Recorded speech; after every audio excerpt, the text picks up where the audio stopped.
We might be drunk, we might be drunk. As long as we are hanging out, you know we might be drunk. Raise a glass, let's talk shit. Pet peeves, Rex, and a bit. Maybe drunk, we might be drunk, yeah. Guys, welcome to a special Valentine's Day episode, but where's Mark? Oh, look at that. Hey, happy Valentine's! Happy Valentine's, folks. Good to be here. I look like Liberace. You look like gay Julius Caesar. Yes, that's me. I love it. A2 anal. All right. I love it. Look at this. You're like, this is a very revealing outfit here. I know, it's a lot of nip. I'm sorry, but they don't make heterosexual sizes. There we go. What, I love it. The nip is just out. Yeah. This is like the Elaine Christmas card episode, right? I think I see. It is. Oh, yeah. The nip slip. The nip slip. Yeah, you look like Hugh Hef over here. Hugh Hefner. Well, you're right, Liberace. What's the other guy's name? Who? Wayne Newton. Getting ready to pop here. All right, get ready. Here we go. Woo! You look like if the devil went clubbing. Come on, there we go. Yay! Happy Valentine's! I'm not a big champagne guy. I haven't popped one of these in a while. Well, you know, you can just sip it. It's a holiday made by the corporations It is. to fuck over boyfriends. Isn't it annoying? Oh, yeah, Nope. It's silly. What do we get on Valentine's Day? I know. Michael Che had that great joke. He's like, I buy you flowers, dinner, and you blow me. He's like, you should be blowing me on a Tuesday. You know, it's a good point. Weird that it's a holiday thing. That and the Cupid, what a strange... Yeah, cherubic little boy. You know what he looks like a little bit? A little baby with a bow and arrow. Kind of looks like the poster child for like anti-abortion. Like he's like, you get the fuck out of here. Right. Yeah, there he is. Cheers. This is a real episode for the ladies. I mean, look at Yes. this. We do it for you, gals. We love the gash. There we are. There's a lot of boyfriends right now going, what the fuck am I going to do? I got to do something. I didn't get reservations. I didn't get a gift. The chocolate, the flowers. It's a lot of work. The anti-Native American. You didn't get reservations. Yeah, my gal admitted that she said, Valentine's Day is fun. We just want to know you struggled a little. I'm like, it's not about the flowers. You just want to know it was a bitch to do. Commitment. Well, You want to see like we had to work hard to get you a gift. Yeah, we had to go on 800 flowers, pick the shit, put the card number in, do all that. They really raised the prices. It's like hilarious. It's like every other day, $10 delivery fee. You're like Valentine's Day, $97. Yeah. What the hell did that come from? I know. And I think, you see these bodegas in New York, all they have outdoors are these flowers. It's so many. And who's buying those? They must die weekly, right? You show up with like the gift wrapping paper around the flowers, she knows you fucked up. Oh, yeah. If they're not in a nice little vase, and they always upsell you. They're always like, you get a little teddy bear for an extra $7. Yes, that's true. What is she, 14? Well, the thing is, they're all at the office, and then you get the flowers, the girl next to you gets the flower and the teddy bear. You're fucked. Well, now that everyone's working from home, Aha. no more flowers. That's true. And the little Guatemalan guy working at the bodega, whenever you buy flowers, you're in trouble, but that's the one day he's like, I got a better life than you. You're buying these flowers. He's like, you're in the doghouse. Sure, I live in a shoebox, but I'm playing video games tonight.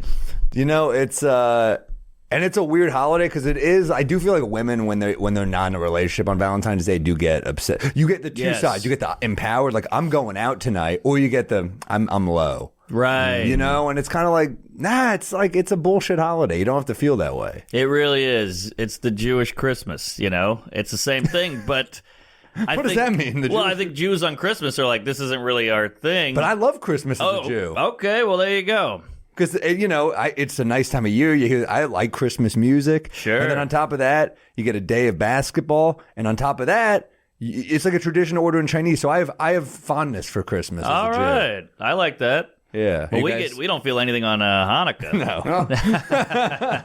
Are you guys aware of February 13th being the day for the Gumad? That makes sense. The mistress? Yep. Damn, that's Yikes. hilarious. That's going to fuck you, though, on Valentine's, because they're going to be like, they're going to be so mad they're going to call the house, and Carmela's going to pick up. It is hilarious to give them the off night. Yeah. I mean, it's not even nice. You're like, oh, you get to be the B team. I know. Does that even feel good? JV. That's tough. But I will say for guys, Valentine's Day, if you're single, you hit the bar, you're getting laid. Yeah. Because these gals are just like, I need some kind of companionship, some connection. There's definitely like wedding crashers energy in the air. Yes. You do feel like you're like a groomsman or something. Mm-hmm. And I mean, it is a crazy night out. Yeah. For sure, as a single guy. And no matter how empowered you are, feminist, a loner, whatever, you feel it. Every commercial is every kiss begins with K, and then you're at home eating bonbons and watching Ozark again. I gave up on Ozark. I'm kind of like, the new season's cooking. It's good? I'm already 4 in. I almost was late to this. Really? Yeah, you can't watch TV in the day. It's just it's a poison. Yeah. You got at night. It's like drinking in the day. It is. Anyway.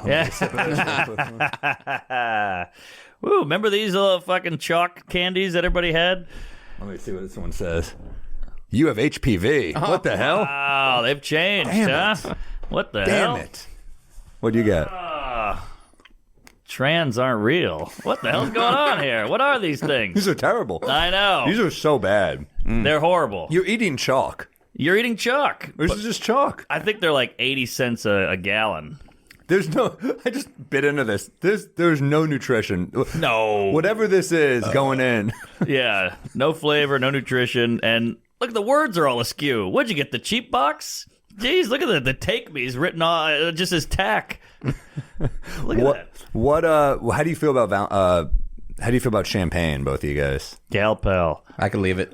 You could it's just too sweet. It's too sweet. Too sweet. I like bitter alcohol. I don't or, like I like wine. I like smoky. I like like you. Sweet. Smoky, bitter. Yeah. I don't know. I like it. Maybe it's just the accoutrements. It's at a party. It's the popping. It's the fizzy. Because you associate it with festive. Right.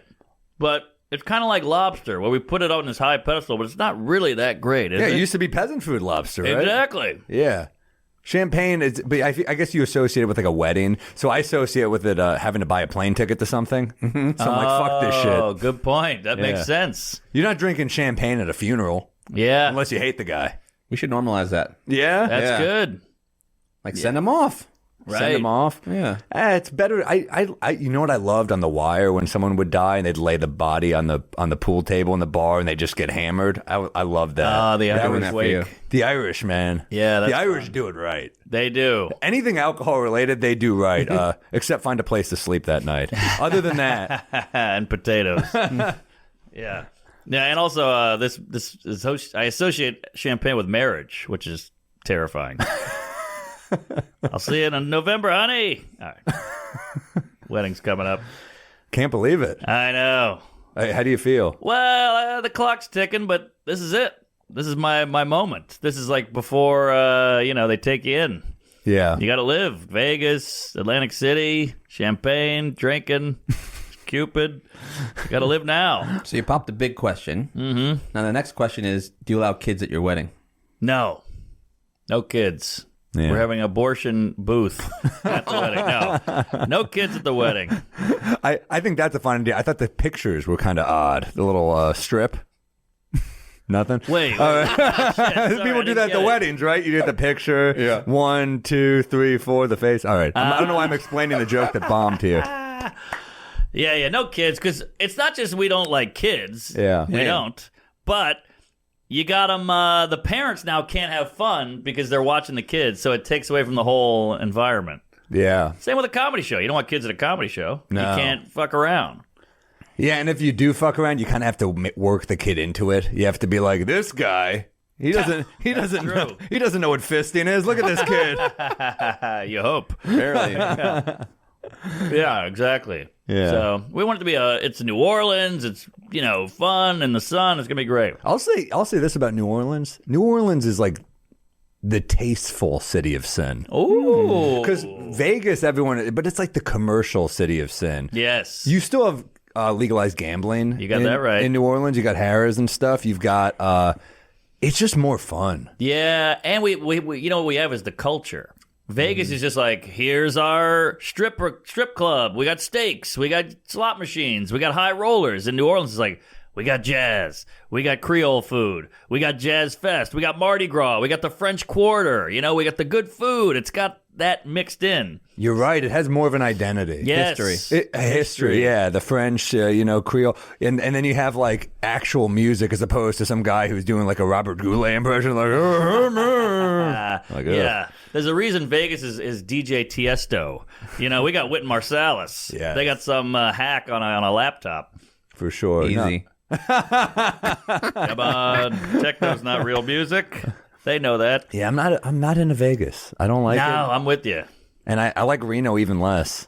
Ugh. All right, what do you like about Vegas? What comes out of Vegas that you're like, oh. I like once you're off the strip, it's all right. Like there is a lot of beautiful stuff in Vegas, but that strip, it's just like, I don't know. And it's like you stay in a hotel in there, you could stay in for like 5 days and not go outside. There's a darkness. Yeah, big dark.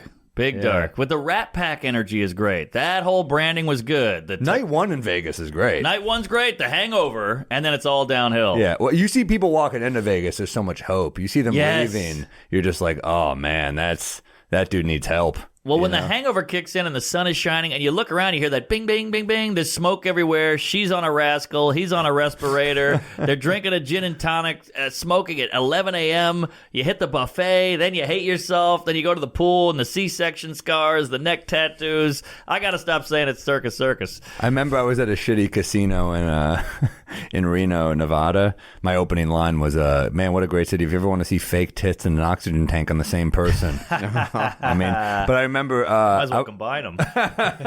Well, I was at the all you can eat buffet and I saw Jim Jefferies. He like came to hang out and and I was like, man, it's all you can eat buffet. He goes, when you make enough money, everything's an all you can eat buffet. And I was like, ooh, that's a baller line. Man, he's always charming, isn't he? He's always got something. There's like a poetry to the way he speaks. Complete. Well, I love that mix of degenerate booze bag, piece of shit guy with like intellect and wit.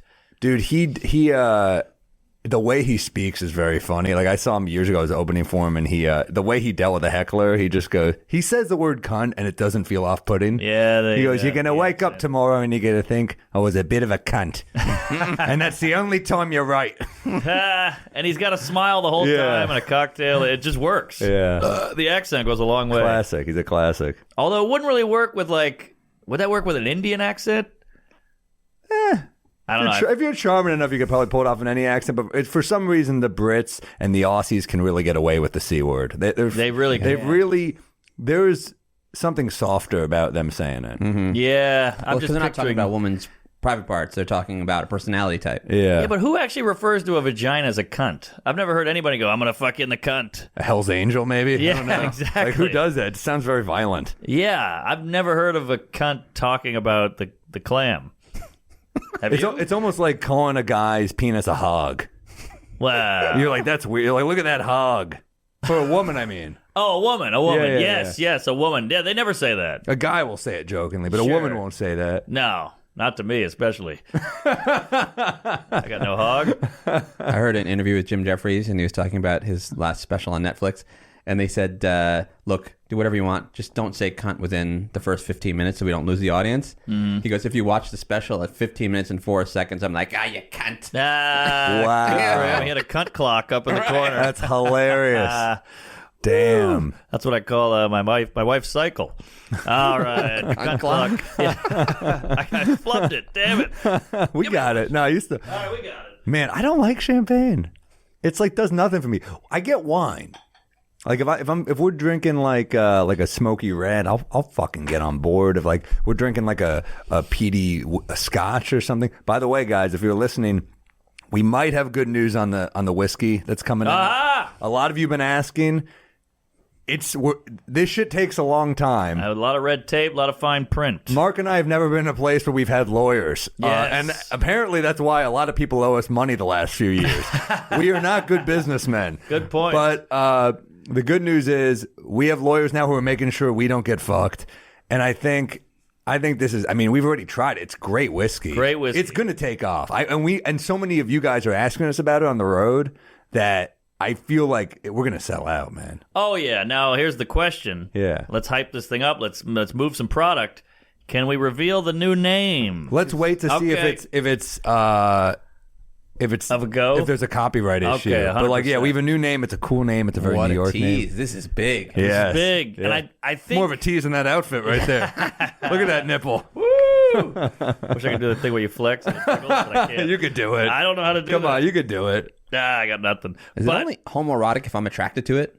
Yeah, Yes. you've got a That's nice what it means? nipple. Yes. Look at that. Solid nip. There's like 8 hairs coming out of it. If I had to suck on a man's nipple, that wouldn't be the last one I chose. All right, I'll take Right? it. Peters is in the booth giving a thumbs up too. I'm not crazy. Look, as a straight man, it's important to say, you know, I'm not ashamed of my sexuality, and I'm not ashamed if I were gay, who gives a shit? Here, I'm just here. saying, I'm looking at that nipple, and I'm saying, well done. All right. That's all I'm saying. I look like the guy in 300 who couldn't get in. I'm like, come on, guys. Why would you have me? I'm just cleaning swords. All right. What? Do you shave your chest? No, I'm just naturally not a hairy douche. My asshole looks like your eyebrows. But yeah, You're like the Mr. Bigglesworth of cats here. What the hell? I'm like a fucking rag doll over here. Yeah, well, I'd kill for a half between a halfway because my lady's always like, I wish I had a little more chest hair. Really? Yeah, she likes it. Ugh. I know. I mean, I hated it as a kid. I remember I dated a girl in college, and she was like, "Can you shave your chest? It's kind of gross." And I was a kid. So, yeah, I remember. Yeah, and I remember as a kid being like, "Yeah, sure, all right." And then I grew up, and I'm like, "Oh, I can't believe I let her do that to me. I felt violated." And that's a little. Imagine saying that to a woman, like, "Hey, could you lose 5 pounds or whatever it is? Like, what's the difference?" I have said that, but no. I think you know. Yeah, the chest hair thing, it's like, you grow up and you're kind of like, it's fine. It is funny when you see an actor take off his shirt in a movie and he's hairy and you're like, oh, wow. He's human. Yeah, He's it is normal. You're just so used to seeing like Ryan Gosling type bodies or Brad Pitt where it's just like perfect. Yeah. So when you see like a Sean Connery, you're like, fuck yeah, dude. Yes. Alec Baldwin. My dad. Alec Baldwin. Yeah, very hairy. He stopped going shirtless though at a certain point because I think, you know. Yeah, that's true. He also stopped checking the gun. But all right. But my dad is insanely hairy. I'm talking shoulder hair. Yeah, like my dad looks like that. And the only downside, I didn't mind. I didn't give a shit. But the only downside was when we'd go to like the rec center and he'd be in the pool and I'd be like swimming towards him and it would be that, you know, hair wiggle in the water. And that was a little like, it's drenched, gross. it's dripping. Exactly, yeah. It's like fucking tassels on a stripper's nipple. Totally. Just the hair drip. Yeah, there's something weird about those rec centers. They make you wear the hair thing, right? You have to wear the swimming cap. Yeah, at that's the rec new. center. I didn't know that. But they don't do anything about this. They don't make me wear like a full body scuba suit. Or the pubes. But My God, the pubes. Yeah, do you have a pube situation? Full bush. Really? I go full. Really? Oh, yeah, I'm all natural. Manscaped sponsored by. Oh, shit. Yeah. If I do hit the base, I look better. But I'm Really? just, I don't know, I feel weird doing it. What about you? Yeah, I'm hairy. Yeah. I'm hairy all over. I'm a hairy guy. There you go. You're Russian. Polish-Russian Jew. Polish-Russian. Yeah. Do you get the leg? I'm hairy. Yeah. To me, that's the ugly part. Because you want the genitals to really pop. But if the hair goes onto the thigh, I feel like the whole thing is a little more blurry. Well, it's not like horrible, but I look like that without the tone. Right. I'm not playing Jack Ryan in Hunt for Red October. You know what I mean? But I do. Yeah, I'm hairy. Now, where are you at on the back hair? I got a little. Up top, down low, or all over? Just a little up top. Okay. Just a little hint. Like a little cherry on top of the That's sundae. fine. I think that's gross. It's gross? Yeah, like just the patches on the shoulder. Yeah, it's not good. Wow. I don't feel good about What if it. it's a hint? It's a hint. Yeah, I think a Wisps. hint's okay. You're not hairy? Yeah. not like this, or not like you, but somewhere in between. All right. All right. I Take my remember. shirt off right now. Yeah, please. I remember I was really high as a kid once, and we were at a girl's house, and we were all so baked, and she pulled up a picture of a really hairy guy's ass, and I was so high that I was like, "Is that me?" And she goes, "What?" And I was like, "Is that my ass?" And she's like, "No, it's like it's a website." That's hilarious. And I was just, and she was like, "This is like crazy that you think that's," and I was like, "Oh, all right." Well, you were that high. Yeah. Yeah, that's hilarious. I can see myself Who doing gave you that picture of my ass? This is the worst Valentine's Day episode ever. We're talking about ass and ball hair. We've lost every female listener. Oh yeah.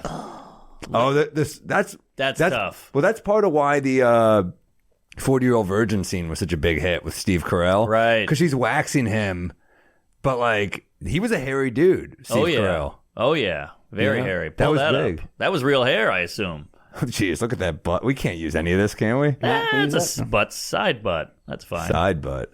You always feel like you're going to look way better without the hair here. You always think like once you shave, you're like, I'm going to look like fucking Hugh Jackman, dude. And then you look at it, you're like, eh. I wonder if he had to, get really waxed on film. Oh, I think that's his first waxing ever. Yeah. So that's real. It must be. Because some blood pops up at one And she point. does it over the nipple, too. That's got to hurt so fucking badly. Women do this shit all the time, by the way. That's true. And they get the labia fucking waxed. That is a sensitive area. So this is just how funny Carell is. He's just riffing in pain, literally. So I got a theory about the scene. I know no one asked, but I can't remember what the actor's name is, the black actor. Yeah, he's great. He walks out and says, I can't watch any more of this. And I have a feeling, he does it right here. And I have a feeling like they were shooting this and there was a continuity problem. I don't know this to be true. Because why would you remove an actor from a scene? Huh.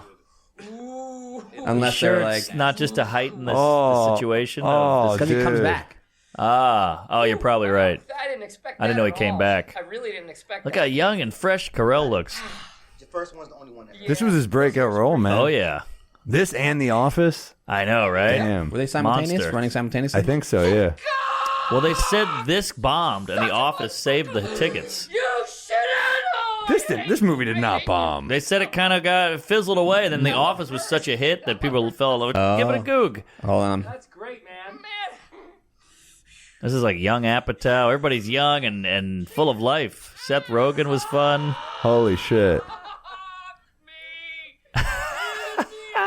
Fuck me in the great. ass. It's crazy. Paul Rudd just looks exactly the same. I know. That's all I could really take. He's a hunk. So he leaves. So I think there's a continuity problem because they do this next one and he's not there. Yep. And they like, can't explain it. Like, why is he not there? Cocksucker, motherfucker! You pulled a two. Why did you pull a three? Sweaty pie hole. Because he can't reach. Sweaty pie hole. God damn. Clarkson. Kelly Clarkson. Are y'all done? Or y'all... All right, see, they fix it. I don't know if it's fixed. I mean, I think they. She's just laughing. This is. You pussy. No, you're doing the nipple. Oh, you're gonna pull it away. I can't. Can't. I'm leaving Women the do room. this is like the classic Seinfeld bit. How women will pour the flaming hot wax on, rip it off from the root, but you're still scared of a spider. That's a classic. Classic bit. So true. The labia is so delicate, and they just whoosh. It's crazy. I mean, can't be that delicate. Yeah, I If guess you're doing right. that to it, that that must was- toughen it up. That was the old Betty White quote. Why do we call a vagina a pussy? It takes a pounding, keeps coming back. Is that Betty White? That's Betty White. Give it a Jeez. goog. I thought it was Thich Nhat Hanh. That's crazy. Who also just died. I know. Yeah. 95. Wow. I heard it was because of the COVID vaccine. I heard it was fentanyl. That's what Dr. Hulk Hogan told me. He said that the COVID vaccine is why Betty White and Sidney Poitier died in their Really? 90s. Hulk Hogan, huh? Damn. Show me a pro wrestler who lived past 87. And you're giving medical advice. Why do people say you grow balls? Balls are weak and sensitive. You get tough, grow a vagina. They can take a Wow. pounding. Damn. So I was paraphrasing. Respect Betty White. Yeah, well, it makes you realize like she could really get ruffled up in bed, I guess. Yeah. Damn. Oh yeah, good for her. What are there any rom-coms that like you're okay with? Because rom-coms are obviously a woman's game, that Sure. genre. But there are some that transcend the genre, right? Yeah, Annie Hall. Annie Hall. Killer. But guess what? You say Annie Hall, they don't end up together. That's like a socially acceptable male rom-com. they broke the mold. Because I was going to say, like, Annie Hall is like one of my top two. for Yeah. sure. What else is good? What's a good rom-com? About Love Actually is good, but it's Christmas more than Valentine's probably. High Fidelity's a good rom-com. Great one. Great one. When Harry Met Sally. Oh, yes. Now we're cooking. Something about Mary. Does that count? That's like a comedy that has, a love interest. Sure. All right. These Pretty are by Woman year. sucks. Moonstruck is funny. I have never seen Moonstruck. Moonstruck, Nicolas Cage is great, man. All right. Sleepless is all right. You've Got Mail is fine. It's funny that he's like the big bookstore and that's the villain back then. He's Yeah. like, this guy works for the Barnes & Noble equivalent. And it's like now it's like they're just getting destroyed. Yeah, yeah. Whenever I'm in a Barnes & Noble, it has the same feeling as like when you're visiting a grandparent where you're like, this doesn't have long, That's true. It's a bummer. You love it, and Yeah. and I love a bookstore on the road. If I you do just too. Go through books on the road, it's so nice. City Lights in San Francisco. You ever been there? Oh my Great god, bookstore. I was just there. I Really? bought a couple film noir books, and Oh! they've got so much good stuff. Yeah, it's nice. But you're right. The Barnes & Noble is like grandma's because you go in there, you're bored, and you just sit down. And then you just sit for an hour, just waiting for time to pass. You're like, I shouldn't look at my phone, but I will. Yeah, Yeah, you read. man. Shout out to the bookstore. It's like a little safe haven. You're on the road. You just run in there. You're like, this is perfect. It really is. They're always quiet. You even feel a little cooler and smarter being in there, like Powell's Books in Portland. You just walk through there. I'm not going to buy a goddamn thing. I pretend to look at one. I'm like, oh, get out of here. And then I put it back. We all do it. Then we go, oh, that's good. And you never read it, but you heard it was good. You've heard of it. That's just it. Did you guys mention Harry Met Sally? Yeah, that's a great one. Yeah. That's Yeah. a class. I mean, it is hilarious. I think Gary Goldman has a joke about this, about how like he's just like not into her. He's like the balding womanizer. Billy Crystal's like, slow down, Meg Ryan. Right. Like they bang, and he's like, I've got a lot of poon to work through in New York. I mean, shout out to Bruno Kirby too and Carrie Fisher, who are both passed away, who are both amazing and Killer. great rom-com. Rob Reiner crushed it, man. Crushed it. And going through a divorce while making it. Wow. Yeah, which like totally fucked him up, he said. Damn, and of course the iconic Ephron. Katz's Deli scene. I got to shout out Richmond, Virginia has a Jewish deli, Pearlie's, that Gary Veter and I ate at. One of the best meals of my life, man. Really? I mean, the borscht, the matzah ball. We got smoked salmon bagels, the pickles, just like a classic. It's incredible. Like Wow. They were all like, I was like, where do we go? And They looked at both of you. in Richmond,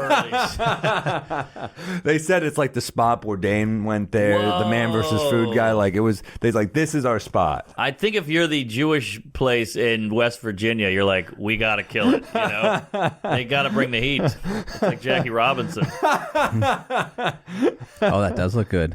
Oh, wow, that looks great. Dude, it was incredible. I love a Jewish deli.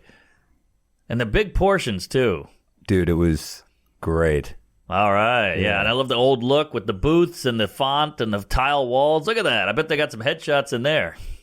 That's the other Jewish joke. Man, this place is terrible. And the portions. Oh, yeah, that's great. That's So the other small. one. Yeah, so good. Well, the waiter goes up to the guy and he goes, is anything all right? Classic. Classic. So many Jewish jokes are just like, I'm miserable. That's like the punchline, like, I'm unhappy. Yes, exactly. Damn. Yeah, I love that place. We went there. Here's the thing, we wanted to go back the next day, but they comped our meal. They comped our meal. Like Gary and I were like, we got to go back. I'm like, we can't go back because now they're gonna think we just want another free meal, and I don't want to do that. That's so Curb. That's like such a great plot in Seinfeld or Curb. Well, because we were both like dying to go back. It was so good. You have to go back in disguise. Right. Full rabbied out. I had a similar thing. I told you this story, but I went by a restaurant with me and my lady, and this guy was like, came out of the restaurant, he had the apron on. He's like, oh, I'm a fan. I love your comedy. I was like, oh, he's like, anytime you want, come by here. Wow. Let me know. And it was a full restaurant. I was like, all right. And she was like, let's go back tonight. I was like, great. He'll still remember us. We go back. We buy all this shit, all these drinks. He's like, you got to have this. You got to have that. They didn't comp us. I remember you told me when this happened. Yes. This is so fucking funny. Yeah. It's insane to upsell you Yes. after being like, I'll take care of you. That's Right. not taking care of you. No. We all know what take care of means. Exactly. So we made a sketch about it. There it is. But I remember this was beautifully shot. yeah, that's Sally This for was you. fun, man. This is a good sketch. This is my Manhattan. This is your. This is Salacuse is now dating his son.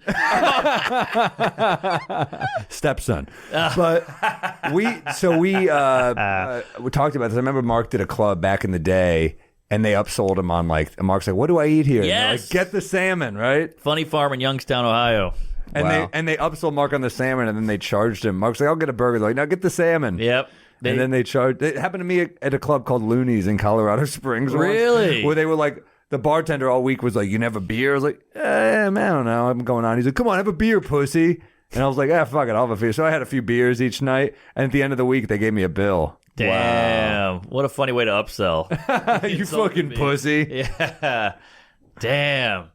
Yeah, I waited tables for years. That upsell shit is real. That's like, fucking bullshit. we got a new wine in. This is how you sell it. Blah blah blah. It'll make your bill go from here to here, which makes your tip go from here to here. And like guys took that shit serious, like Wall Street. Well, it's These all guys fighting. alcohol. It's all alcohol. What's the deal with the second most expensive bottle of wine is what the guys always order, right? Isn't there something like about that? That makes sense because you're not crazy breaking the bank, but it's still high end. Well, you're like, well, it's not the cheapest, but I don't want to. What am I? You know, if it's like 18, if it was like a 16 bottle of wine, a 19 bottle of wine, you know, a 40 and a 45. What's your eye go You to? go 40.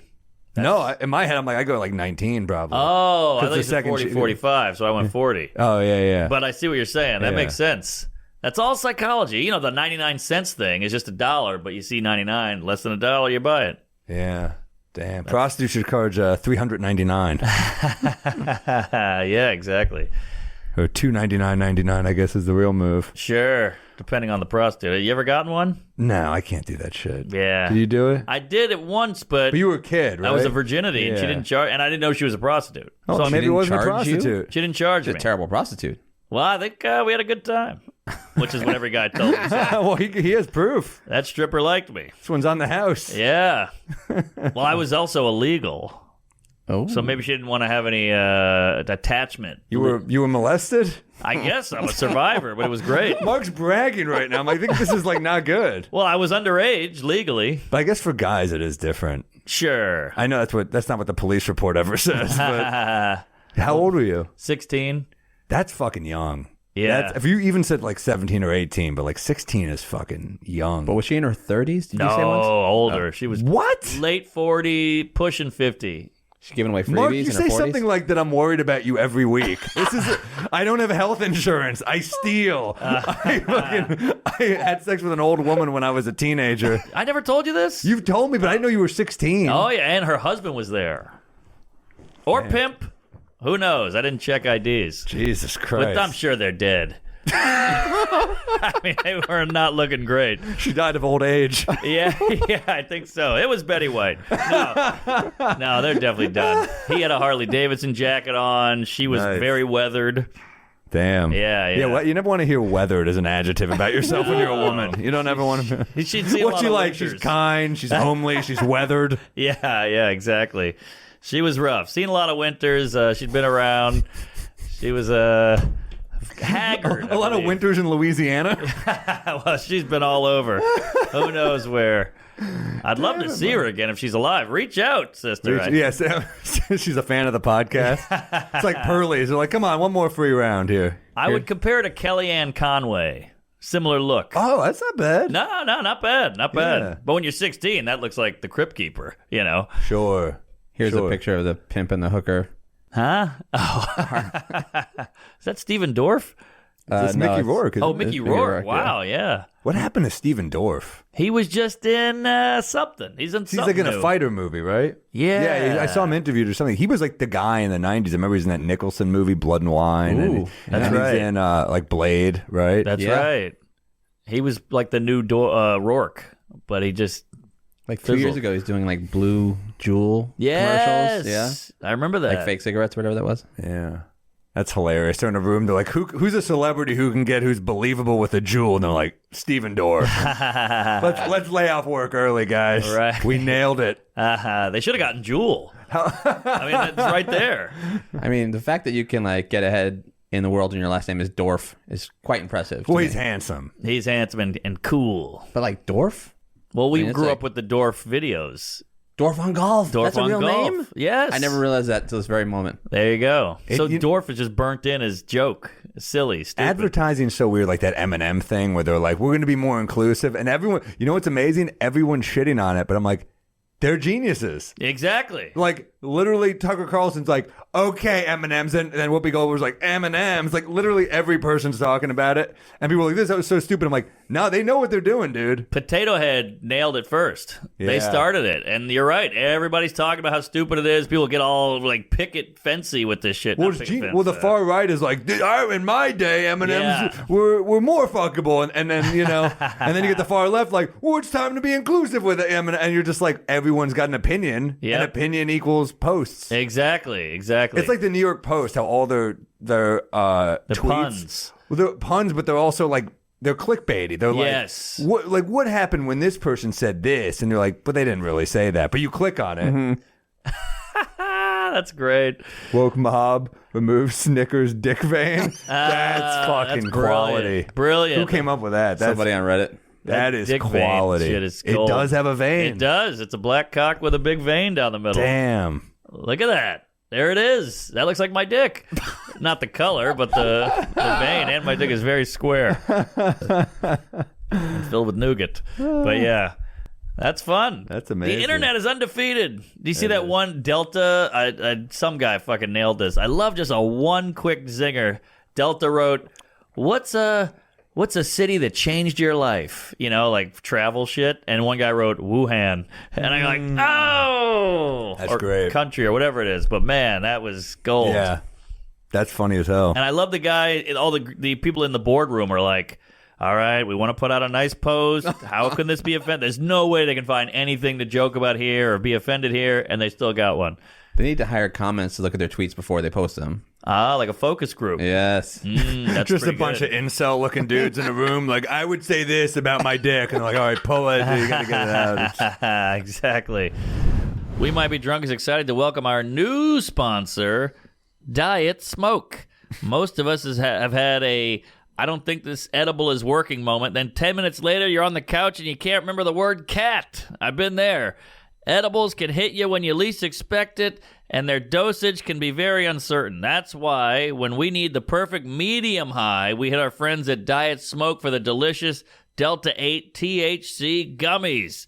Each gummy is infused with 10 milligrams of Delta 8 THC derived from American-grown hemp. Delta 8 is simply a slightly less potent THC. The high you get with Diet Smoke is somewhere between the chillness of CBD and that classic stone feeling you get with regular weed. Plus, Diet Smoke comes in two delicious flavors, blue raspberry and watermelon. I've been taking this stuff to go to bed. You know me, I can't get high. I go inward, I hug my knees, I think of my dad, I cry. This stuff is top notch. It's just what I need. It's like having a light beer. It's great. I heard your dad does the same thing. He gets on his knees. He thinks of you. He cries. It's all because of this stuff right here. That's how I got in this mess. Meth. Oh, jeez. It's legal in most states and non-prescription. Just check Diet Smoke's website to see if they ship to your state. Also, their gummies are low in sugar, fat-free, and delish. So when CBD isn't enough and traditional THC is too much, enjoy the smooth buzz of Diet Smoke. That's dietsmoke.com. Use promotional code DRUNK for 20% off your order. That's dietsmoke.com, promo code DRUNK, 20% off. As a special offer, Diet Smoke's coupon code can be used on every order. So give it a shot, come back, say like, yeah, I'm doing this again, 20% off again. Diet Smoke's Delta 8 THC gummies are not for use or sale to people under the age of 21. Please use responsibly. Diet Smoke isn't light. It's just right. We Might Be Drunk is sponsored by BetterHelp Online Therapy. Just like going to the gym or the dentist, we should be caring for our mental health as much as our physical health. Going to therapy doesn't mean something's wrong with you. It means that you know that people have emotions and we all need help controlling them sometimes. We're both in therapy. We have the same fucking therapist. You got me in. Changed my life. Take out the mental garbage. It's all piling up. Nobody's perfect. We all had a fucked up childhood. It's all still with us. Figure out who you are. Learn about yourself. And you can get better. It's the only way to get better. And tell them how. Well, there's a mental health crisis in this city, too, right now. People, if you can afford it, and this is affordable, so I say give it a shot if you can. BetterHelp is customized online therapy that offers video, phone, and even live chat sessions with your therapist. So you don't have to see anyone on camera if you don't want to. It's much more affordable than in-person therapy, and you can start communicating with your therapist in under 48 hours. Give it a try and see why over 2 million people have used BetterHelp online therapy. This podcast is sponsored by BetterHelp, and you get 10% off your first month at betterhelp.com/drunk. That's BetterHelp, BetterHelp.com/drunk. Hell yeah. Hey, we might be drunk, folks. We are brought to you by DraftKings Sportbook. The moment we've been waiting for since September is finally here. In honor of the big game, DraftKings Sportsbook, an official sports betting partner of Super Bowl 56, is giving new customers 56-1 odds on either team. Come on.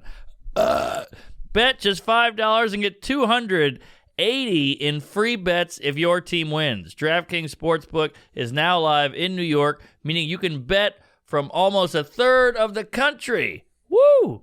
If Sportsbook isn't in your state yet, play DraftKings daily fantasy football contest for Super Bowl 56.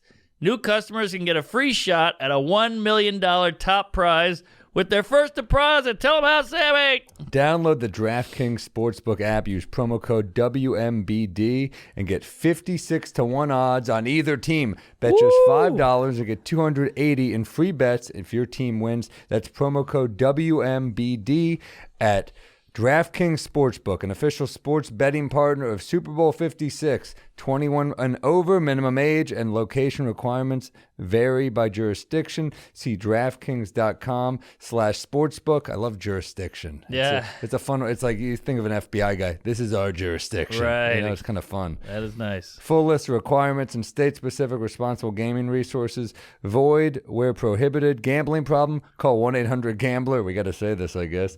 In Tennessee, call or text the TN Red Line. 1-800-889-9789. In Connecticut, do we have to say all this stuff? Call 888-789-7777 or visit ccpg.org/chat. In New York, call 8778-HOPE-NY or text HOPE-NY. A lot of side effects here, folks, so be careful.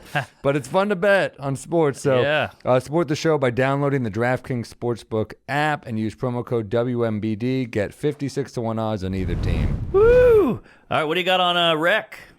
I have more peeves this week than Rex. Peeve Although me. I will say, okay, so I'm running like 5 minutes late this week, and I fucking hustled to make it not 10. You know, I hate being late. I pride myself on being punctual. It's important to me. I think it's like a thing of respect. So I apologize that I was 5 minutes late. On top of that, I'm late because all these fucking orders now at Starbucks or Chipotle or wherever you go, it's all made for online. Right. I'm not planning that far ahead with Starbucks. Good point. You guys are everywhere. So I get a Starbucks when I pass a Starbucks. I'm not saying, hey, I'm going to Starbucks today. That's not on my fucking to-do list at 6 a.m. I'm going when I go. What is the upside to doing it online? Well, you get there and it's just there and you're in and out. So you take away the 14 seconds of interaction with the guy going, I'll get the small, here's my money. But That's also you're it? not waiting in line. You're not waiting. Dude, I'll tell you, I'm waiting there the for like line. 10 minutes for a fucking egg sandwich. Oh, they're winning. They're winning. These people. I didn't know it was that It's like serious. crypto. I know it's the future, but I won't bite.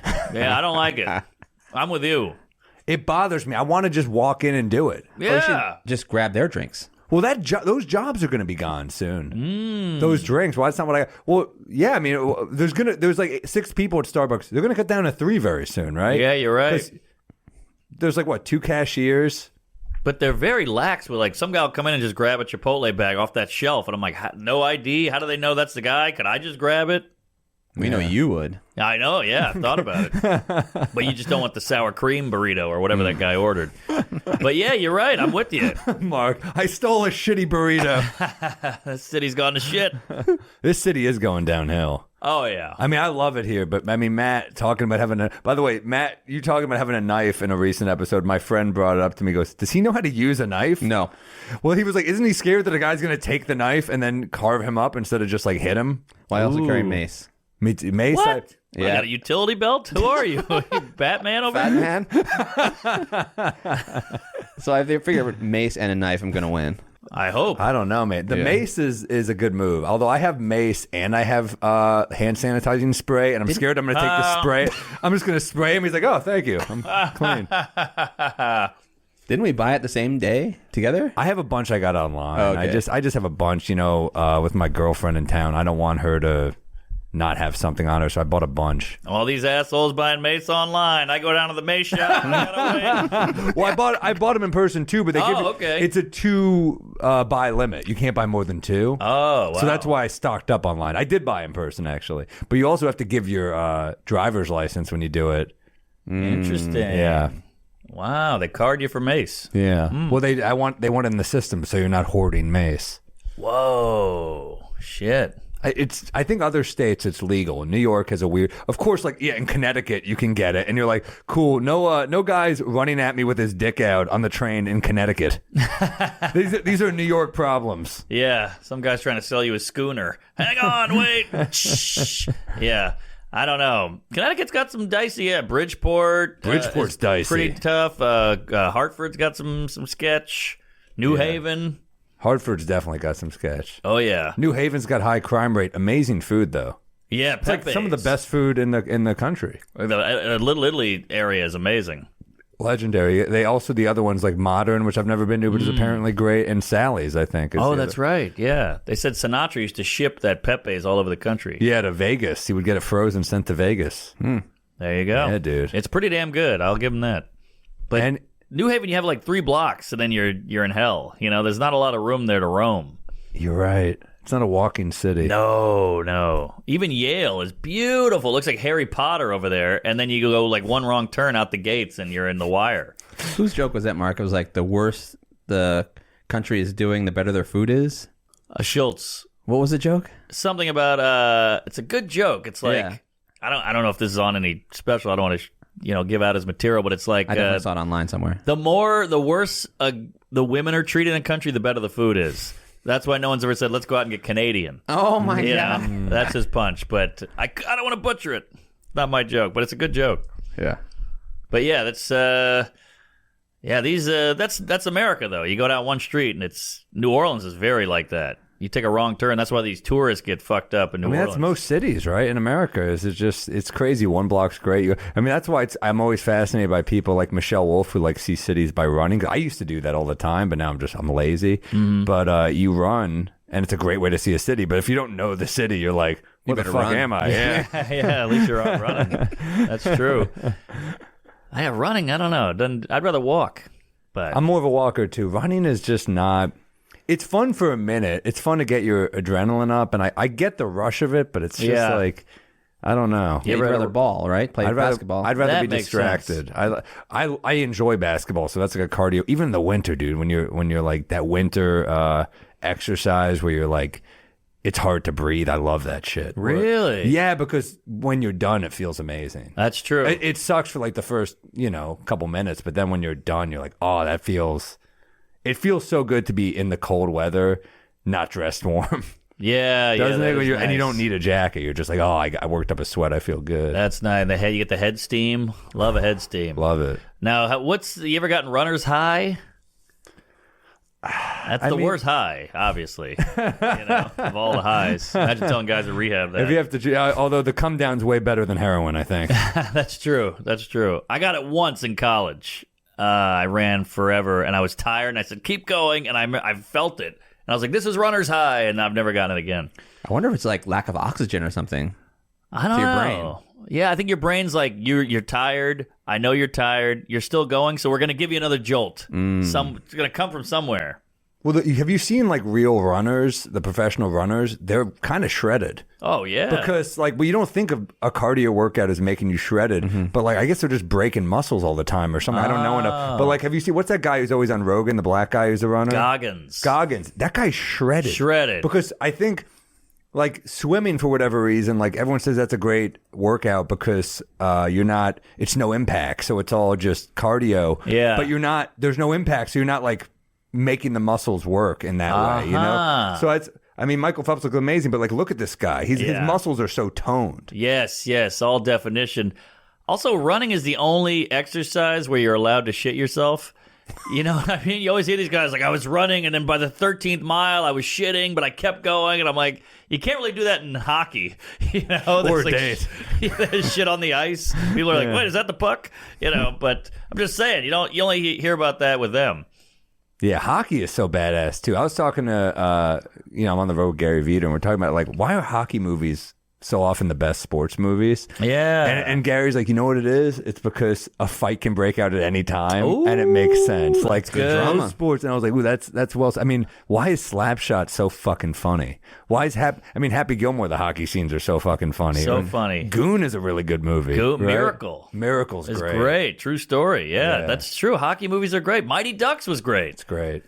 Good call, Veter. Yeah, I mean, Slapshot. I mean, one of the funniest scenes is the kids. The Hanson brothers go in and just start beating the shit out of everybody. And one of the older guys on the team goes, this is a fucking disgrace. Paul Newman. That was a dark-ass comedy. I loved it. That was very, like, 77. You could really get wild. Well, there's something about small market or, like, AAA or minor league or something, because you're playing for the love of the game. Yes. There's no bullshit, right? No one's there for, like, the contract. They're like, no, I'm here because this is what we do. Yeah. I love that. There's something, like, very much related to, like, hey, man, like, comedy's been good to us the last couple of years, but we'd be doing this shit if it wasn't good to us. That's true, I think that's kind of the fun. Oh, shit. And the cool thing about comedy is, here we go. We got a melee. And they're, like, badasses who wear, like, thick frame glasses. This is during the warm-up, too. I mean, it's hilarious if dudes in glasses just you're like, I'm getting my ass kicked by nerds. I know. By the way, they're supposed to be wearing helmets. What the hell's going on here? Look at no these. one wore helmets before back the in the helmet day. rule. Oh, I love it. Which is hilarious that people just didn't want to wear them. Yeah. It's like when you see a dude on a Harley and he's just not wearing a helmet, and you're like, you don't want to have a helmet on? Nah, it messes up the hair. Did you ever see that video? It went viral of the guy skiing by like some pro hockey player, and he's doing the rounds in the rink, and these girls are like, hey, Billy, or whatever his name is, I sucked your dick in high school. And he was like, oh, yeah. And he looks up. It's a great moment. That's hilarious. So this is a hockey goalie before they implemented the mask rule for hockey goalies. Damn. This is what these motherfuckers look like. Yeah, that's not good for your brain. No. That's got to suck. And they always have knocked out teeth. Hockey players are fucking cool dudes, though. Have you ever met hockey players? The best. They're really good dudes. Like, because it's a weird combination of grace and also being kind of a badass. Because even the finesse guys are kind of badasses. They still kind of know how to fight. Oh, yeah. Equated to professional wrestlers. Also really nice guys. Grace plus badass. Good point. But hockey, I think you need some money to start it. So these guys kind of came from little money. You can't really be broke and play hockey, can you? I think it's a part of the culture. I think maybe in America, but I think in Canada, it's very much part of the culture. Okay. Because ponds freeze over there and it's free. Yeah. Here you have to have a rink, but there it's free, so middle-income people can do it up there. The skates, the pads, the stick. I don't know if they wear pads there, when they're starting out. But I love hockey players are always cool as shit. Like, I used to have a sports show, and I remember, like, Colton Orr was on, who was, like, the Rangers enforcer. Mm-hmm. And I'm like, I remember he showed me his hands, and I was like, I've never seen hands like this. This is really? Hands. And I'd be like, were you ever just bummed when you had to fight? And he said, yeah, I'd look at the calendar sometimes and I'd be like, shit, they've got an enforcer on that team who's going to want to fight me and I'm going to have to fight this guy. And my head really hurts. And I'm like, man, what an amazing way to live your life. I mean, the goons are, enforcers, I guess is the nicer way to put it. They always retire young for the most part. Sure. Their fucking heads are fucked up. Mm-hmm. I mean, they literally they have gloves on and they literally, can you imagine if boxers were just like, yeah, just started punching like Mike Tyson, just punching without gloves on skates too. Yeah. The whole thing's insane. So you need balance. Yeah, crazy about they pull your shirt over, just start wailing on you.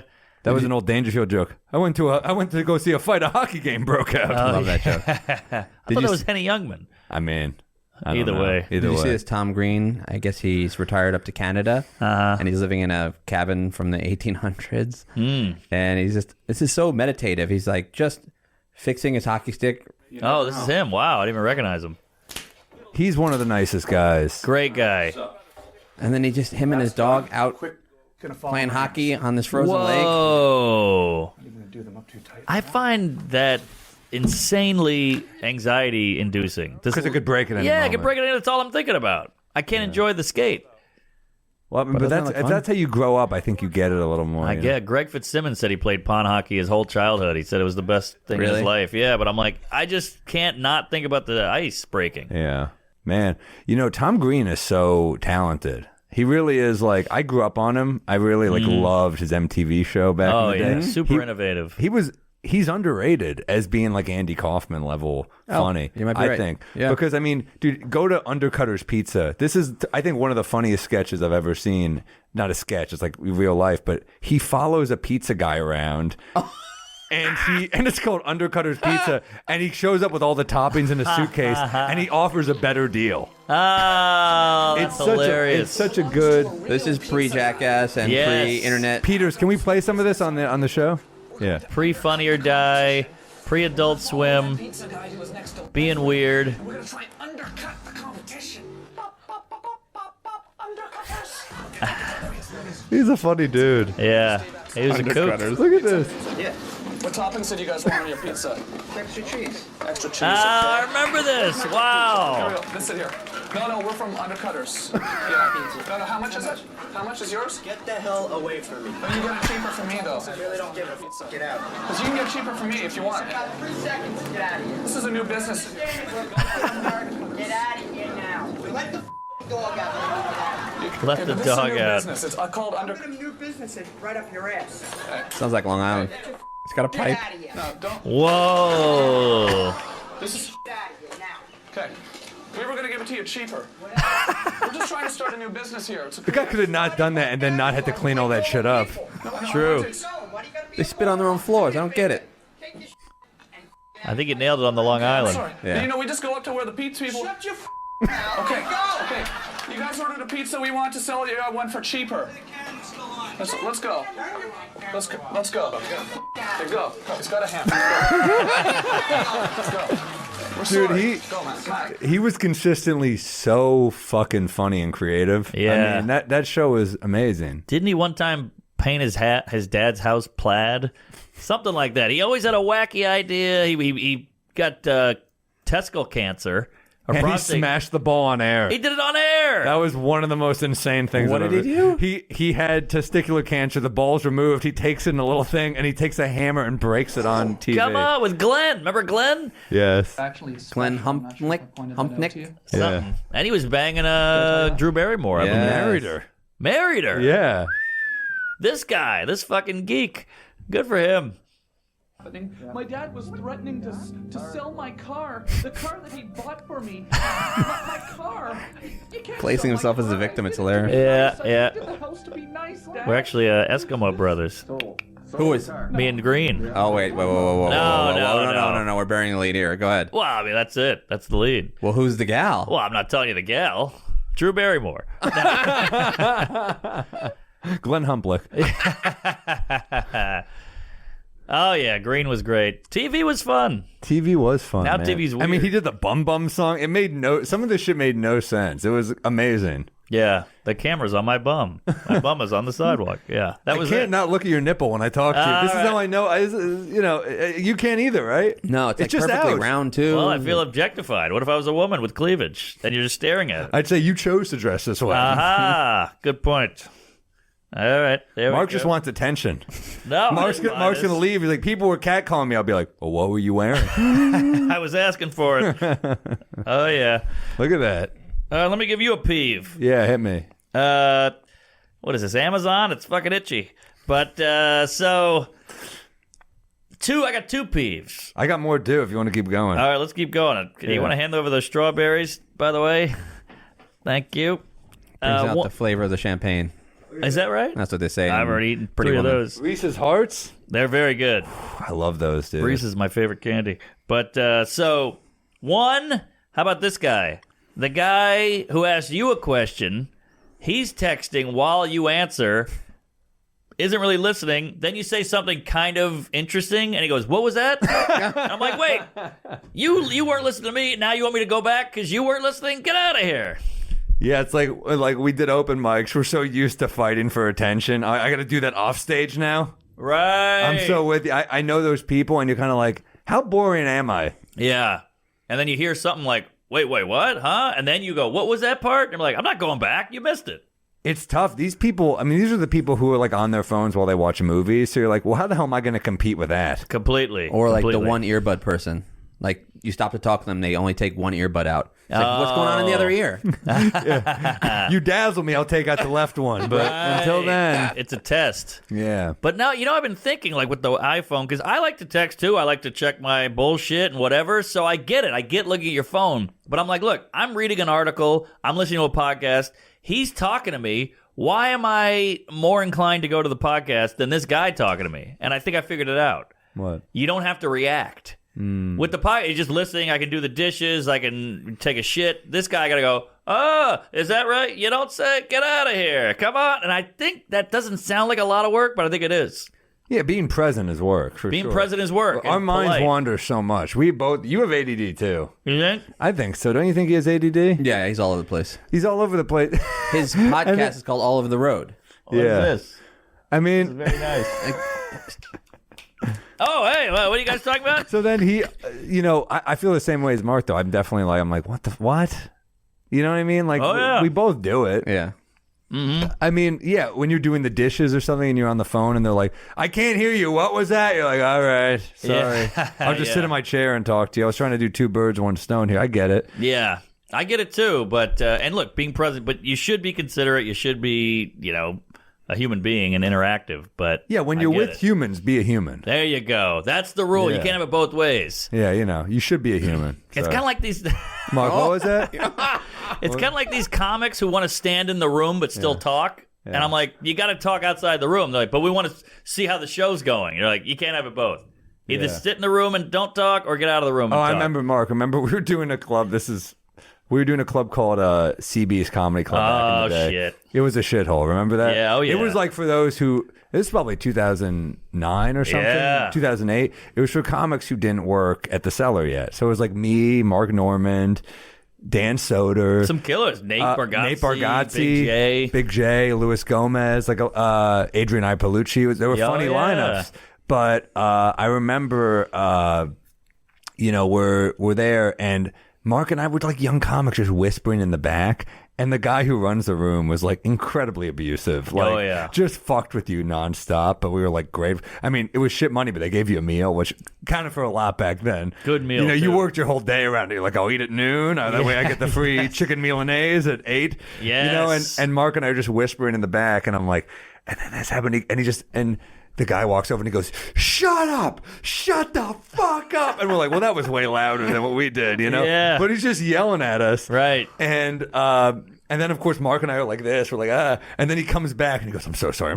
Shots. And we all just do Oh, shots. yeah. Wow, It was forgot like about that. the most incredibly abusive relationship that Mark and I were like, oh, he likes us. He gave us whiskey. Right. And at the time, I was like, worth it. I'll take a free shot and a meal. This is great. Oh, we would get ripped at those shows because Oh, yeah. booze and food were the only things free. So you better believe we abused it.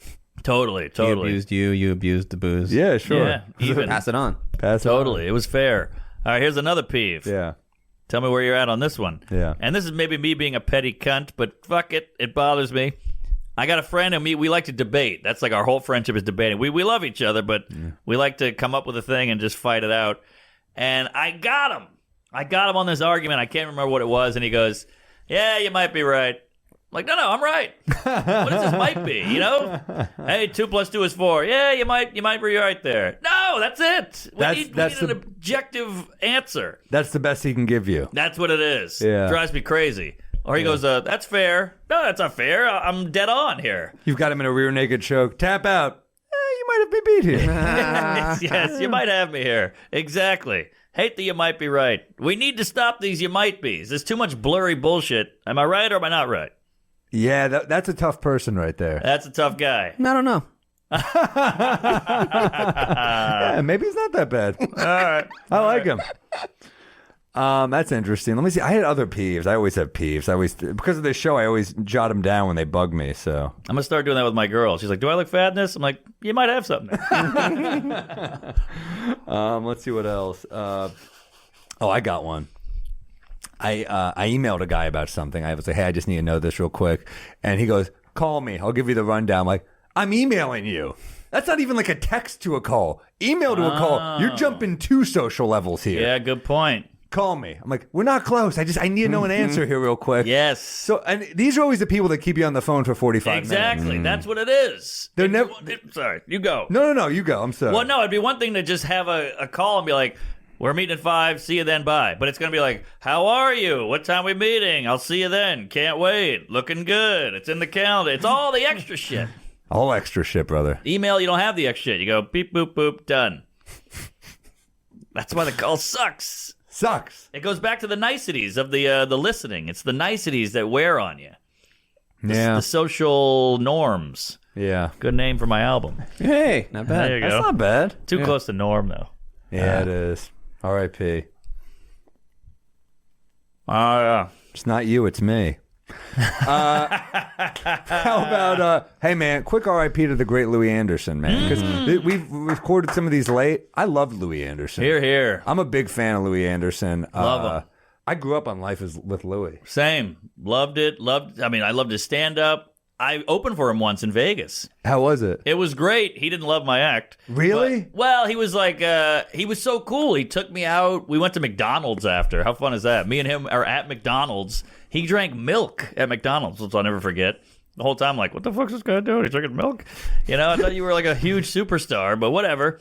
Drinking milk. And he's like, that one joke you got about, I had that joke about pedophiles where I'm like, girls go out and hit on guys just for the free drinks. It's a great bit. Makes you wonder if kids ever hit on pedophiles just for the candy. And he was like, that joke's a little creepy. I got to tell you, it's a little creepy. That's a great bit. I love Louie Anderson, but he's incorrect on that Thank you. But he's a clean comic. So he was just like, I don't know about stuff like that. I'm like, well, the bit works. He's like, I don't know. But he was super sweet. He paid for the McDonald's. He ate it all. He ate mine. But great guy. I mean, just to hang out. I was nobody. I was like an open micer, and he took me out to dinner and We were an chatted open with me. micer if you're working Vegas. I guess you're right. I got a lucky break there. He did a great 5-minute routine on Craig Ferguson about a heart episode he had, and it was the entire bit was going to the hospital. The entire late night set, where he was just like, you know, he's going through all of it. There was bleeding in the walls in his heart, and he's talking about it, and he makes it so funny, and you're like, man. Such a talent. He was a clean comic. Yeah. And it was weirdly like everyman, but also like very witty and subtle. Yes, it's hard to get that combination where you appeal to like, it felt like he appealed to everyone. Yeah. Completely. Super likable, super down to earth, and I believe the first fat guy comic. I mean, that's not true, but he made the fat jokes what they were, kind of. Yeah, like he kind of cemented that. You know, let me move the mic stand so you can see me. Like all those extra jokes that everybody does now, he started it. Well, as a late night set, it's great to open with for a late night set. It's great to open with a self-deprecating quick joke, and if you're fat, you get a quick fat joke out of the way. He had a great one-on-one where he goes, "Man, what a beautiful day it was today. You know, I almost went for a walk." That's a great opener. You know, it's a great joke. So yeah, I love Louie Anderson, and I grew up on Life with Louie, and that was a great show. Totally. I loved him on Family Feud, everything. I'm a fan. Baskets. I never watched Baskets. Oh, he's great on and kudos to Galifianakis for being like, let's get Louie to play my mom. Hilarious. And it just worked. Do you, by the way, you recommended the show to me. I'm going, it takes me a while, but I'm getting through to Mark's Recs. Mark recommended the Bernie Brillstein book. I'm watching Taxi now. Ooh. Because Mark said how good it was. Classic. The show Taxi? The show Taxi. Not the Queen Latifah movie. I love Taxi. Dude, it's phenomenal. Yeah, I was raised I on don't know how it's like, shows like this are so much, it's so my humor. Like, I love James L. Brooks. Yes. He's so good at combining funny and heart. Totally. Danny DeVito, Judd Hirsch, I love it. Oh, yeah. Tony Danza was the young heartthrob. Christopher Lloyd was the comic relief. And then Kaufman comes in later. I mean, Danza's funny, though, dude. Danza's great. I met him at a Broadway show when I was a kid. It's funny how the Italians were the heartthrobs in the 70s. It was like Scott Baio, Tony Danza, John Travolta. It was all Italian dudes. Can I play this little bit here? Yeah. This is one of the funniest writings on a sitcom ever. Okay. I'm skipping ahead. Jim's taking a driving test. Okay, so he's taking a test and he's not really prepared. He has to pass to continue to be a taxi driver. Lloyd, yeah. Okay. So they're there to sort of give moral support. I love it. Yeah. What does a yellow light mean? Slow down. Ah. I mean, that's vaudeville right there. That's classic. Yellow light Slow down. Okay.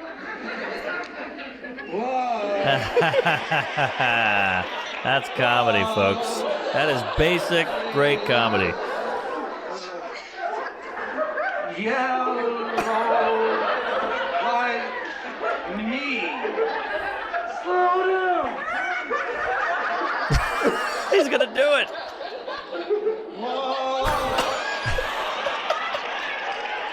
Imagine seeing that in 77 with your family. You'd be howling.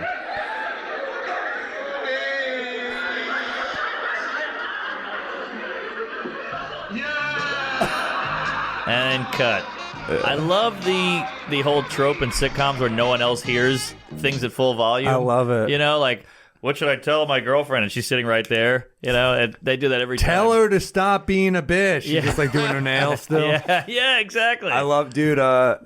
Taxi's funny as hell. And it's Funny. also, the pilot's incredible. I respect shows that, like, because pilots are hard because you have to introduce all the characters, give a hint of all of them, make it funny, and hook us. And they do all of that. I mean, there's a whole thing about how, like, your main character is, like, you find out he's been a deadbeat dad in the pilot, and he has to be likable. And they stick the landing. I'm like, that's like a fucking play, dude. And you pulled it off in 20-something minutes. Like, you know, I heard James L. Brooks once said about The Simpsons, like, no one's favorite character is Marge, but she's the most important character on the show. Because the fact that she loves Homer lets Homer get away with anything. Is that right? That's pretty interesting, though, right? Like, Homer, he's most people's favorite character. Yeah, he's great. At least of the May. I mean, I love Mo. I love whatever. But Homer does have a sweetness all his own. For sure. But I never thought about the But if he Marge does thing. shitty stuff and Marge is like, you're abusing me. Yeah. You treat me like shit. Yeah, if there's good that point. episode,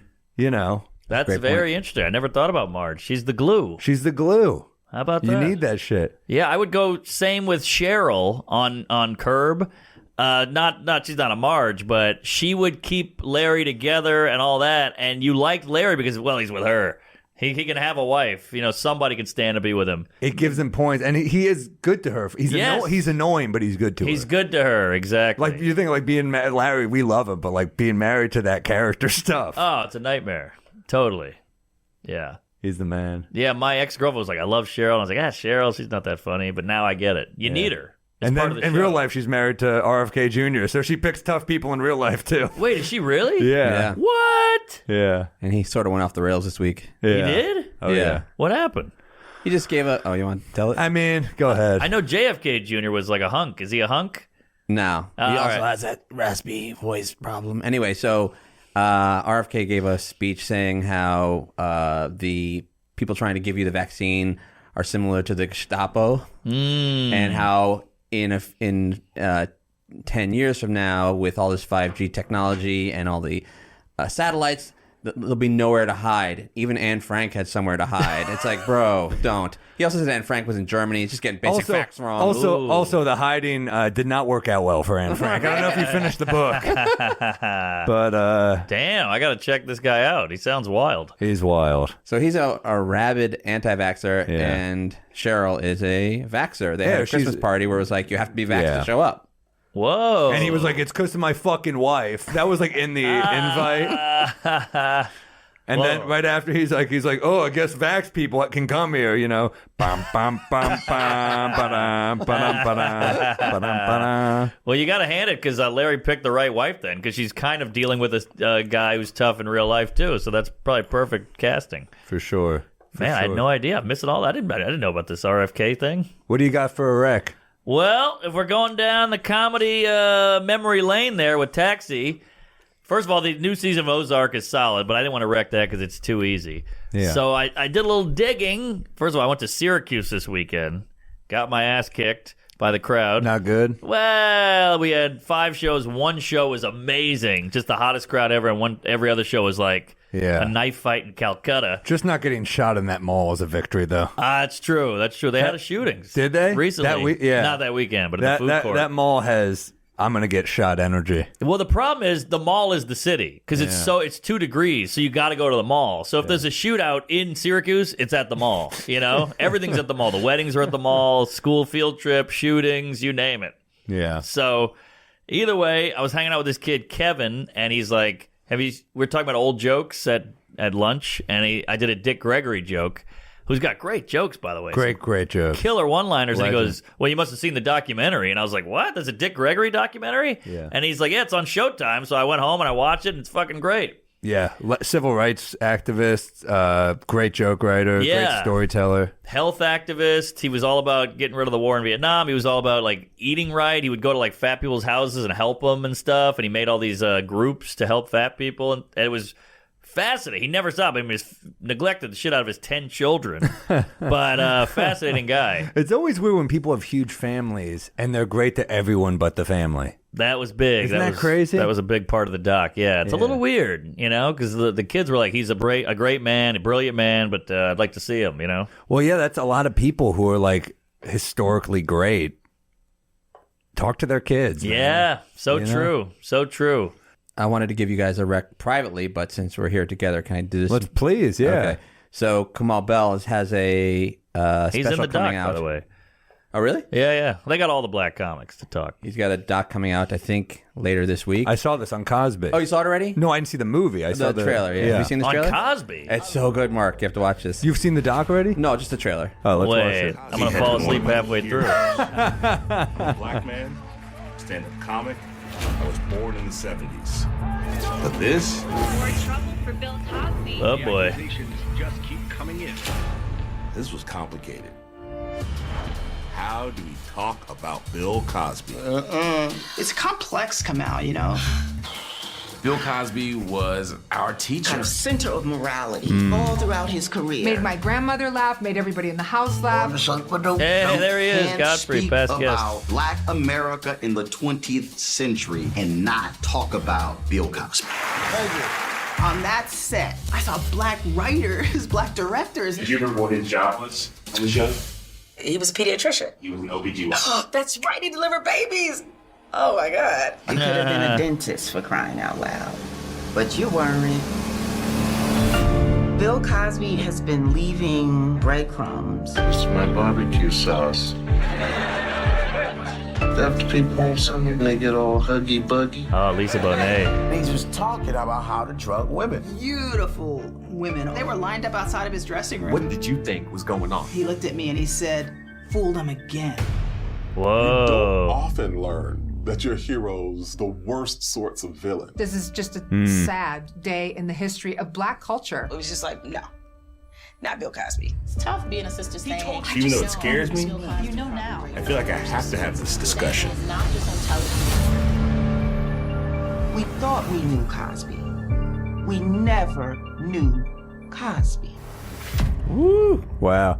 Well, it's nice to see this type of conversation in long form and not on Twitter because it deserves nuance and it deserves because you can be more than one thing. And I'm not. Look, Cosby's a terrible human being, but his entertainment did help people. I do think like they're talking about him being a teacher and like he didn't follow his own example. He was a dog shit human being, but it is important to have that conversation in the long form rather than, in a clickbaity social media sort of way. Agreed.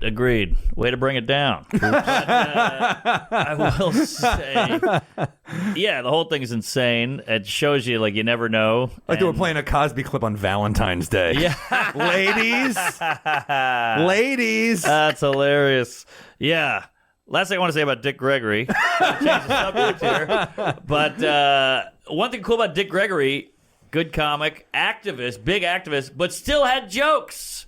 You can be an activist comedian and still be funny. Folks out there, you activist comedians, you still got to have jokes. Like he would go on The Tonight Show with like killer jokes with a message, but the jokes were killer. I feel like you don't see that anymore. All these like rah-rah comics, they have no jokes. I could not agree more. A lot of people, you see them on the road, they're playing for people who already agree with everything they say. Right. And they're kind of pandering to those people. Of course. So, I mean, it's an easy trap to fall into, but you still need punchlines. I think a good comedy audience wants to be challenged, not in like some way like you're alienating them, but in a way where you're kind of, not every joke, but every once in a while they're going, Like, what the fuck is that setup is going to do? I think keeping an audience, a lot of jokes should be the release of tension. And if you're just doing shit that they already feel, you're not accomplishing that. Right. A hint of discomfort is good for comedy. And seeing things from a different angle, like Jim Jefferies, aforementioned, the gun bit, he hits every angle, every viewpoint, every point of view, and it's like, that's why that bit, it went viral. He could have just gone, guns are dumb, put them away, joke, but he hit every angle. That's what's great comedy is. I love when a black comic goes, no, this is why racism is good.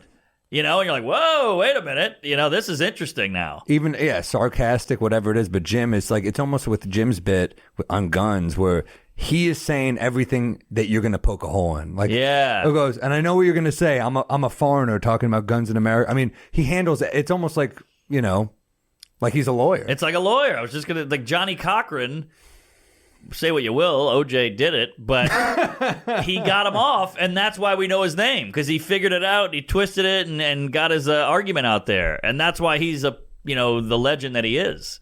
Same with a comic. If you twist it and, tweak it, and you're like, damn, you got a point. Yeah. Stanhope is good at that, too. Great at it. Yeah, so that's fun. But, yeah, I'll watch that. I'll watch it, I feel like I know everything. Yeah. But it is interesting. Yeah, it's pretty. Well, you don't know the black perspective. That's true. That's true. important. We've talked to Godfrey about it off camera and stuff, but it's tough. I mean, like, look, we don't want to come off as like hypocrites. We talked about Annie Hall earlier today. Mm-hmm. Like, I do feel like as a Jewish New Yorker, like that hit me similarly. Mm-hmm. Like I loved Woody's movies so much a part of being a Jewish New Yorker or just a New Yorker. Mm-hmm. Like Manhattan is like a love story to New York. More than it is a 18-year-old who goes to Dalton. 17. Ooh, whatever. But there's stuff that you have to reckon with, and it's like, can you separate the artist from the art? Can you not? I mean, there's a lot of conversations to have there. With Bill, it's like his first album is called Himself. That makes it tough, right? It's like, this is me. Right. So you do feel a little duped if you're a Bill Cosby fan.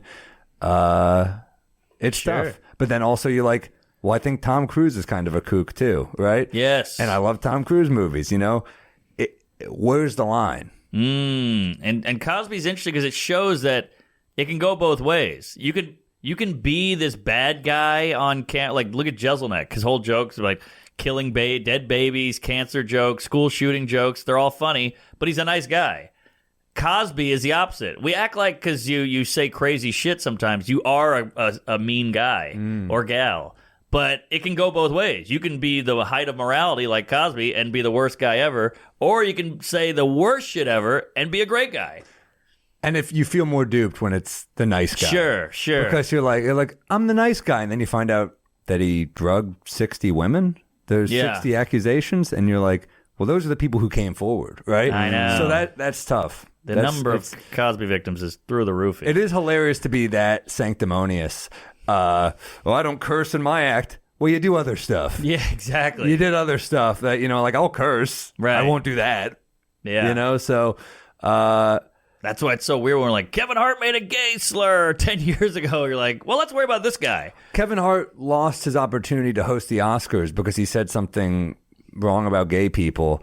Meanwhile, the same Academy Awards honored Roman Polanski in 2003 with a Lifetime Achievement Award. So you're kind of like, well, I think as comics, we're kind of like, we're annoyed with lack of consistency. Yes. Right? Well said. No one's denying, none of us are going to say Kevin Hart's not funny. Also, we're all going to say, yeah, Roman Polanski's a great director. Yeah. But not just lack of consistency, there's no rule book. This Yeah. guy's punishment is worse than that guy's, even though what he did was different than what he did, but we hate him now for some timing. They always go, well, timing to hurt that guy. You're like, timing? What are we doing here? We need to know what punishment fits the crime. And with Polanski's another one where like nothing is more complex in that situation. He did something terrible. He also had one of the worst things happen to him. I mean, losing your wife to, Manson. Oh, right. I mean, if you want to read a great book on this, The Big Goodbye by Sam Wasson is one of the most incredible inside Hollywood books I've ever read. Really? It is a wreck. I think I might have wrecked it on the pod before, but it's incredible. It's about Polanski, Chinatown, all that shit. It's really a good book. Good Nicholson stories. But I wonder if Polanski, when Tate died, he was like, well, she was getting old.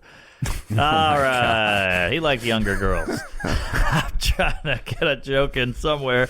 Just lost your Oscar. You're right. We got hosting. heavy. He started it with this fucking Cosby I know. shit. Yeah. What do you put? We were having a good time, and then he shows us a fucking rape documentary. Yeah, I know. And I'm like, right? what the fuck are you doing, man? Good Lord. Let's get the Holocaust film up here. Can we do that? Or there's a Pruder movie? Something. All right, let's just get the bits then. Can we get, maybe can we get like... Can we get some ginger in here to cleanse the palate? Good Lord. What is it? Ginger, right? That's the shit at sushi. Hey, Matt, can you show us a trailer for an Epstein documentary too? Can we? Happy Valentine's, everybody. Woo, boy. Valentine's. Hey. How about the Memphis You know who's 3? going to have a weird Valentine's Day this year? Ghislaine Maxwell. Got to be pretty weird. Yeah. Mark, do you have a bit? We're going down memory Ghislaine. Let's see. Yeah, I got, oh shit. Yeah, what's my bit? What's my bit this week? Big Papa. I know I got something cooking, baby doll. This joke I can never get to work, and maybe you guys can help me. I think I'm on to something, but it ain't ready by a mile. Okay, here we go. I've noticed, like a lot of women are very aesthetic. You know, their outfits are well done, their hair is done, their makeup is done, their shoes are trendy, their apartment is well decorated. They got the mosquito net, they got 19 pillows. Even a woman's dog is well groomed with a little bow tie. But their boyfriends or husbands are the grossest thing in their life. Tend to be like, look at Salacuse. He's appalling physically, you know. But like, they can see past that. Where, you know, like, they can't see, they want their furniture to be very perfect. Like, May, my lady's always like, we should get furniture that matches the season. I'm like, what? We have a couch. The couch is the couch. She's like, yeah, but what if we got a couch this color because it'll be better in the fall? I'm like, huh? And she'll buy different furs that go on top of the couch depending on the time of year. But then she fucks me. That's what I'm saying. Like, isn't that weird? The thing you let fuck you is the grossest thing in your life. You know, we're not very well groomed. We're unkempt. We have a little BO. We got pubes. You got back hair. That's what my point is. Yeah, like a lot of girls, you see these beautiful models and they're dating like, you know, a guy with a beard, long hair, like a Duck Dynasty guy. Yeah. So with men, they can see past the looks, but everything else in their life is very materialistic. The one time you break your rule is on the most intimate occasion. Right. I don't know if there's anything here, but something interesting there. Mm-hmm. It's something. I don't know. That's my premise. I'm thinking. It's like, yeah, you're like, I need this spot. See, she's fucking me. That might be the punchline. Woo! But that's making my point. That's the best part when you're like, I was trying to bit last night about like couples therapy, and it was just bombing, and I was like, well, I guess I'm the problem. You know, like, it was clearly like, yeah, great. You're an asshole. That's almost a good punch to keep. Yeah. But yeah, you know, a guy comes crawling out from under a car. He's got some fucking oil grease right here. He's eating a hoagie, drinking a Budweiser. And some woman's like, oh, he's so manly. Yeah. And she's into it. But yet the goddamn mosquito net around the bed and the flower petals and the shawl and the furs and the pillows, they're all very manicured and perfect. Mm-hmm. Yeah. So what I'm thinking what you're trying to say is it like, yeah. Because right now I already know what you're trying to say is that you're the one exception to her rule, basically. Yes. And the most important thing, not the most important thing in her life, you know, you can buy a couch, but you are in love with this man, and yet it's appalling. It's gross. To me, it's kind of like, well, if a guy's too manicured, he's either gay or he's in love with himself. Ooh. So there's like, you don't want a guy who's that well taken care of. Right. Yeah. Also, the way to kill this bit is by saying, well, men have personalities and feelings, and these are just things. Women care. What were you going to say, man? I say that it's opposite for men. Men will keep the place sloppy, but want the woman looking perfect. We're the opposite. Yeah, we're the exact opposite. Did you say that already?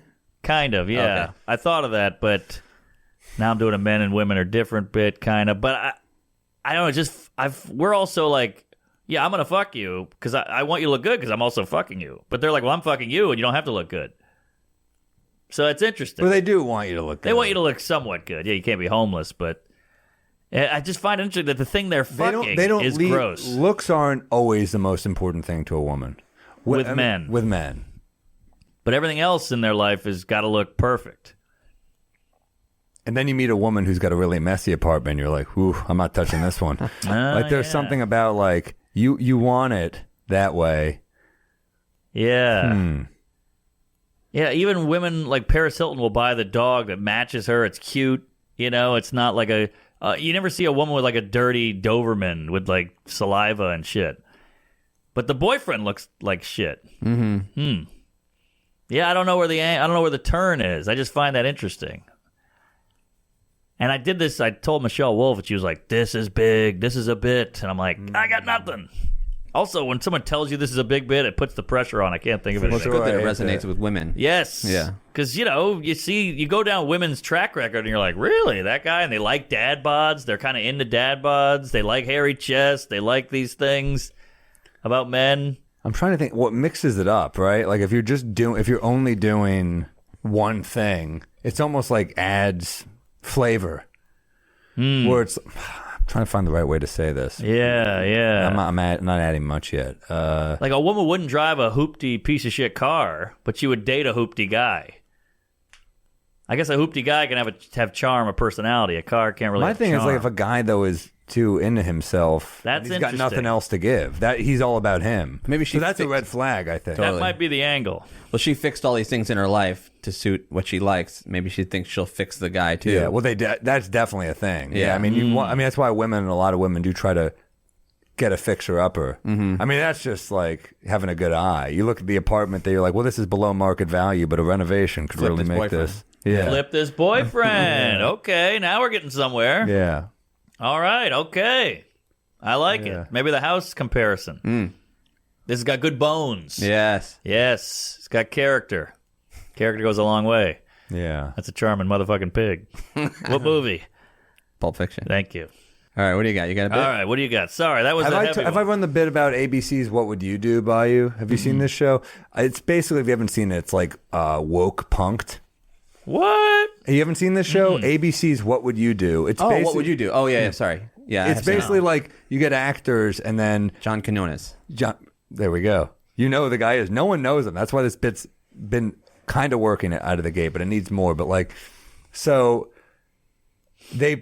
it's usually like a social justice scenario they try to set up where they gauge the reaction of the people in the store. Like the one I saw recently, there's always a clickbaity one. Like one of them will be like, military guy with head problems after the war gets made fun of by waitress. And you're like, I mean, who the fuck's not going to say something? Like it's always, I saw that clip. right? So it's shit like that. Or like there's one where like I just saw recently and it's like woman's trying to buy a wedding dress and the person selling it to her is like, you're a lesbian and that's disgusting, so we're not selling you the dress. And of course people in the stores are like, what the fuck what's wrong with you? So it's basically a test to see who will speak up. Got it. Who will not let this stand? So there's a black mother-daughter who walk over to this woman. They go, this is disgusting. This is no different than doing it to us because we're black. This is bigotry. And they get so worked up that they start crying.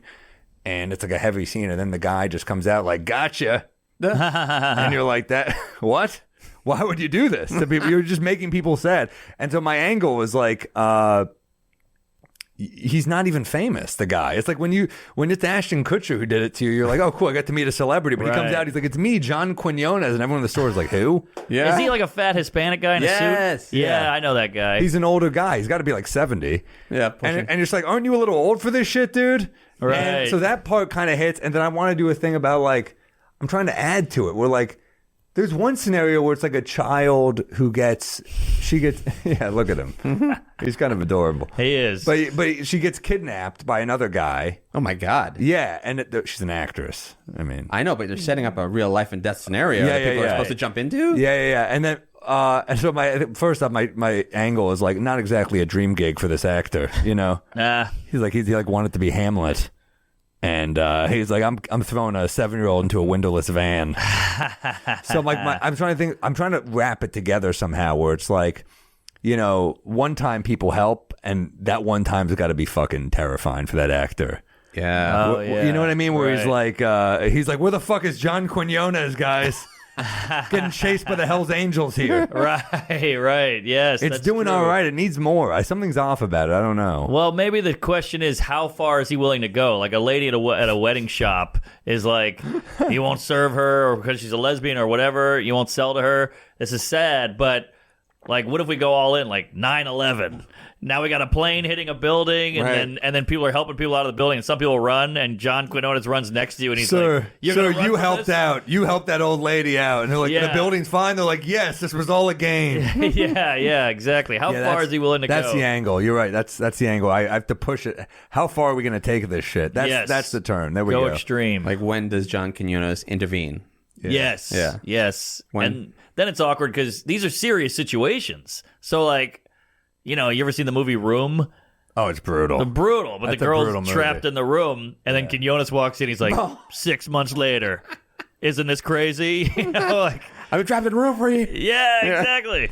That's great stuff. And I like how they're always in New Jersey. Like, every one of them is in New Jersey. Like, that's as far as they could take the film crew. It's like, can we go somewhere else? Oh, dude, it's hilarious. You get like Staten. There's one I saw where there's like two girls, and they're both with their grandma, and of course they're all actors. And the grandmas are like taking selfies in the diner. That was the whole thing, that they're embarrassing the kids. They're like, gray hair, don't care. Instagram, and they're like, Grandma, you're embarrassing us.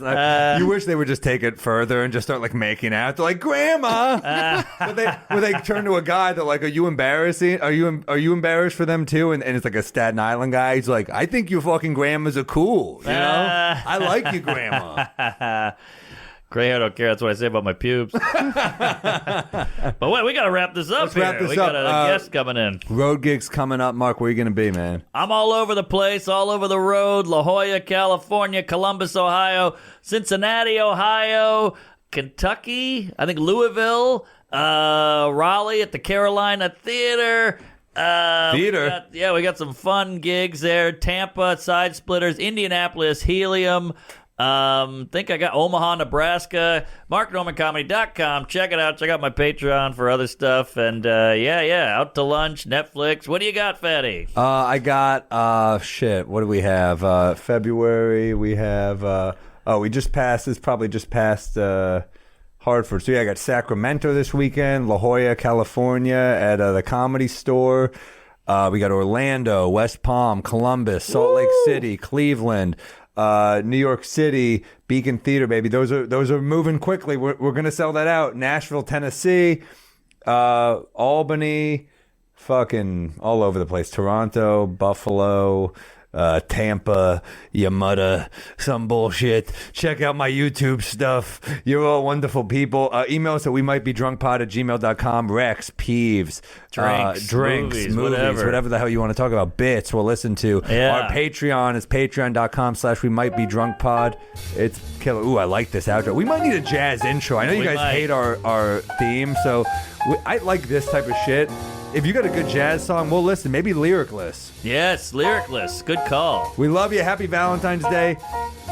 Hope you stay together. One on your left, Sam. Huh? Oh, we have merch too.